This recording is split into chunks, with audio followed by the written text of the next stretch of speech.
بسم اللہ الرحمن الرحیم۔ ایمان کی خاطر اپنی جان قربان کرنے والی ایک دلیر خاتون جس نے موسیٰ علیہ السلام کی پرورش کی اور بچپن میں انہیں فرعون کے ظلم و ستم سے بچایا، لیکن جب یہ خاتون اللہ تعالیٰ پر ایمان لائی تو فرعون نے اس کے ساتھ کیا سلوک کیا اور ایسا کیا ہوا کہ اس خاتون کو دنیا کی عظیم اور افضل خاتون کا لقب دیا گیا۔ فرعون مصر کا ظالم بادشاہ تھا۔ اس نے مصر میں آباد بنی اسرائیل کو غلام بنا رکھا تھا اور ان پر ظلم کے پہاڑ توڑتا تھا۔ فرعون نہایت مغرور بادشاہ تھا، خود کو لوگوں کا خدا کہلواتا تھا۔ کسی میں بھی اتنی جرأت نہ تھی کہ وہ فرعون کی مخالفت کرتا، لہٰذا اللہ تعالیٰ نے فرعون کے خاتمے کا ارادہ کیا تو بنی اسرائیل میں حضرت موسیٰ علیہ السلام کی پیدائش ہوئی۔ جن دنوں موسیٰ علیہ السلام کی پیدائش ہوئی ان دنوں فرعون نے اپنے سپاہیوں کو حکم دے رکھا تھا کہ بنی اسرائیل میں جو بچہ پیدا ہو اسے قتل کر دیا جائے۔ مجبوراً موسیٰ علیہ السلام کی والدہ نے موسیٰ علیہ السلام کو ایک صندوق میں رکھ کر صندوق کو مضبوطی سے بند کر دیا اور اسے دریائے نیل میں ڈال دیا۔ دریا سے نکل کر ایک نہر فرعون کے محل کی طرف بہتی تھی۔ اللہ کی قدرت یہ ہوئی کہ یہ صندوق دریائے نیل سے بہتا اس نہر میں چلا گیا۔ اس وقت نہر کے کنارے فرعون کی بیوی آسیہ بیٹھ کر نظارہ کر رہی تھی۔ آسیہ ایک نیک دل خاتون تھی اور وہ کسی بیماری کا شکار تھی۔ فرعون نے اس کا بہت کچھ علاج کروایا تھا مگر وہ ناکام رہا۔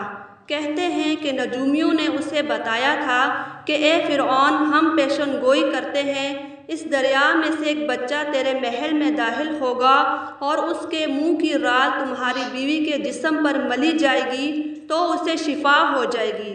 چنانچہ جب دریا میں بہتے ہوئے صندوق پر حضرت آسیہ کی نظر پڑی تو اس نے ملازمین کو اس صندوق کو باہر نکالنے کا حکم دیا۔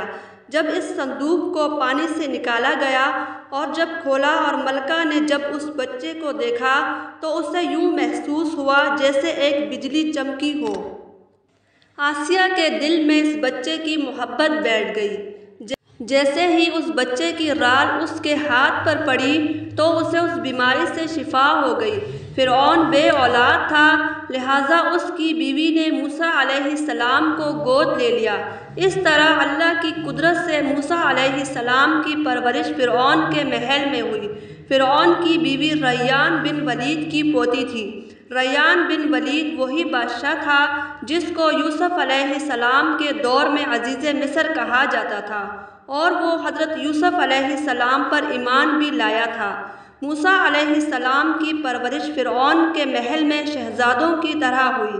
حضرت موسیٰ علیہ السلام فرعون کے غرور اور خدائی کے دعوے کو ناپسند کیا کرتے تھے اور ہمیشہ توحید کے مطابق واضح بات کیا کرتے جو فرعون اور اس کے درباریوں کو ناگوار گزرتی تھی۔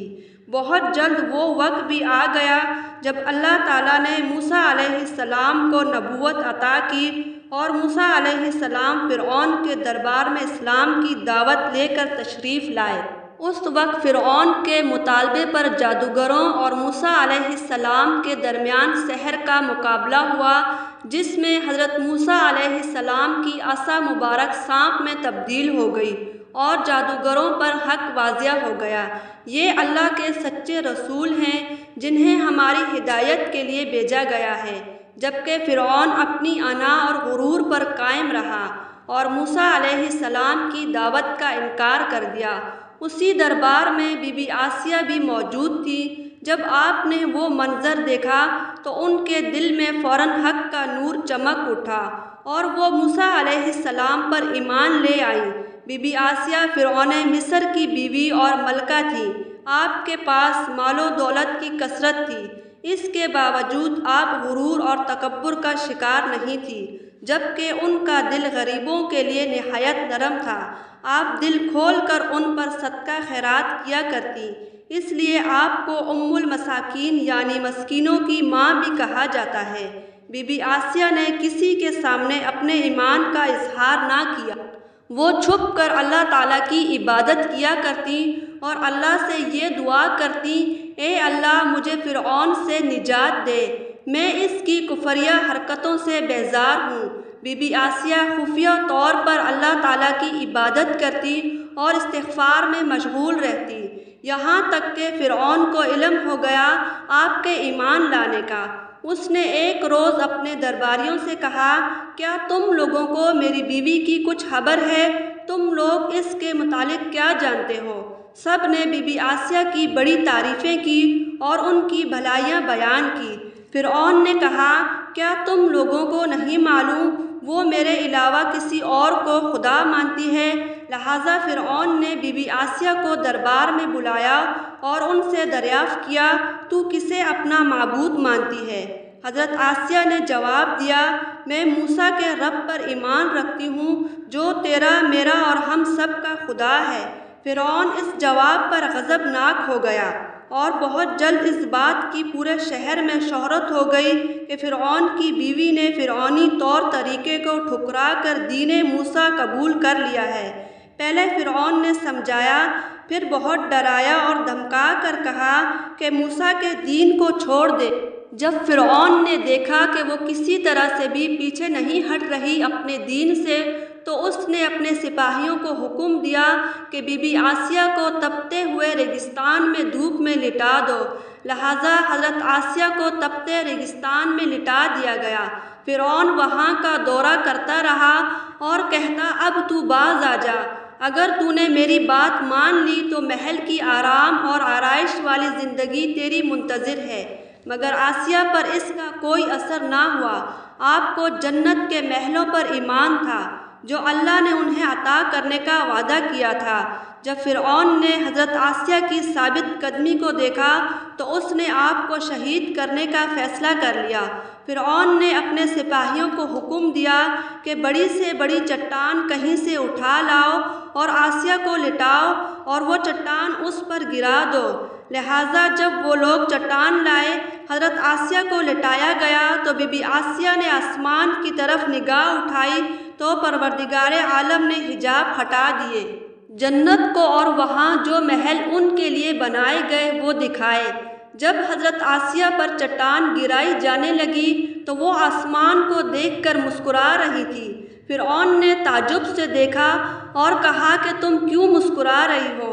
تو آسیہ کہنے لگی، جنت کے وہ عالیشان محل میرے منتظر ہیں، انہیں میں اپنی آنکھوں سے دیکھ پا رہی ہوں۔